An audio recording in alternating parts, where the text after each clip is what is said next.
ബാംഗ്ലൂർ സിറ്റിക്കകത്തായി അതിമനോഹരമായ ഒരു ശിവപ്രതിമയുള്ള ശിവോഹം ശിവക്ഷേത്രത്തിലാണ് ഞാനിപ്പോൾ ഉള്ളത്.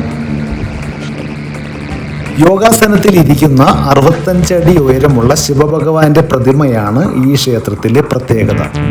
പഴയ എയർപോർട്ട് റോഡിൽ രാമഗിരിയിൽ കെംപ്ഫോർട്ട് മാളിന് പിറകു വശത്തിലായിട്ടാണ് ഈ ക്ഷേത്രം സ്ഥിതി ചെയ്യുന്നത്.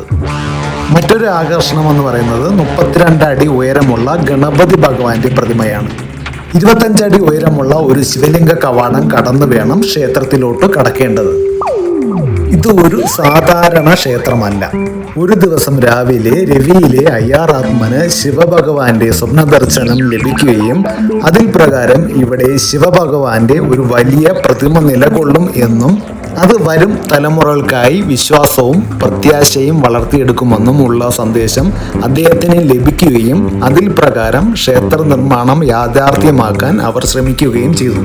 ആ സമയം അദ്ദേഹത്തിന് പണമോ സ്വന്തമായി ഭൂമിയോ ഇല്ലായിരുന്നു. പക്ഷേ ദൈവകൃപയാൽ അവർക്ക് ഒരു സ്ഥലം ലഭിക്കുകയും ഫണ്ടുകൾ സ്വരൂപിച്ച് ഇവിടെ ഒരു ക്ഷേത്രം സ്ഥാപിക്കുകയും ചെയ്യുകയായിരുന്നു. 1995 ഫെബ്രുവരി 27 മഹാശിവരാത്രി ദിനത്തിൽ ശൃംഗേരിയിലെ ശ്രീ ശങ്കരാചാര്യരാണ് ഈ ക്ഷേത്രം ഉദ്ഘാടനം ചെയ്തത്.